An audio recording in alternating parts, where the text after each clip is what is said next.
Salut tout le monde, j'espère que vous allez bien. On approche la fin d'année. Cette vidéo-ci, c'est pour vous rappeler la dernière année 2021, une année COVID, mais une année vaccination. Merci à tout le monde qui a participé. Maintenant, c'est autour de nos 5 à 11 ans. On a aussi plein de belles choses qui se sont produites dans notre communauté, autant dans la Basse-Ville, la Côte-de-Sable que Vanier. Ce qui me tient à cœur, évidemment, c'est s'assurer que les zones résidentielles soient sécuritaires. Alors moi, mon rappel particulier qui a eu un impact dans toutes les communautés, c'est de réduire la vitesse à 30 km dans toutes les zones résidentielles. Une première à Ottawa, ici même dans notre communauté. Évidemment aussi une transformation de certaines propriétés. Là, je suis président de logement communautaire à Ottawa. On a bâti le bâtiment le plus grand au Canada, passif dans le centre-ville, au 811 Gladstone. C'est maintenant un bâtiment multigénérationnel, un nouveau bâtiment vert. Et puis aussi, dans notre communauté, Logement communautaire avait une propriété de maisons de chambre qui est maintenant transformée en des logements familiaux. Dans la Basse-Ville, évidemment, les travaux qui se sont complétés sur l'avenue Rideau et William ont eu un grand impact pour l'accès au marché bail, changer l'environnement. On a les toilettes publiques qui s'en viennent dans le marché, du resurfaçage le long de l'avenue Saint-Patrick, King Edward, une connexion cycliste qui a été faite le long de Butler et Union. Évidemment, la revue des zones, des districts patrimoniaux du marché bail et de la Basse-Ville. Et dans Vanier, des bonnes nouvelles pour terminer l'année. La reconstruction de la cabane à sucre débute.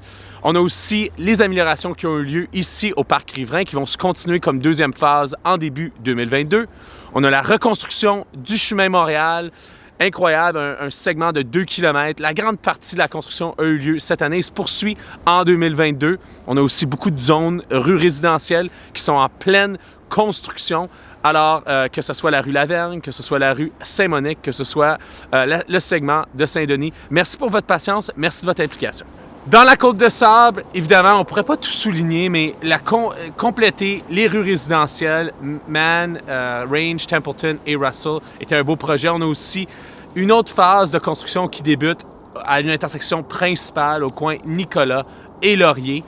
Dans les zones d'amélioration commerciale entre la Côte-de-Sable et la Basse-Ville, l'amélioration de la standardisation des bacs de poubelles, recyclage, qui est maintenant mise en place.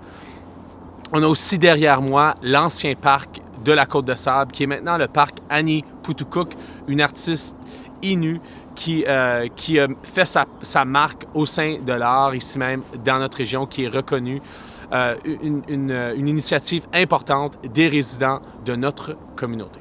Alors, c'est un plaisir pour nous de vous mettre à jour à chaque semaine sur les défis et aussi les initiatives dans notre communauté. Merci de nous suivre sur les médias sociaux. Merci de suivre notre vidéoblog.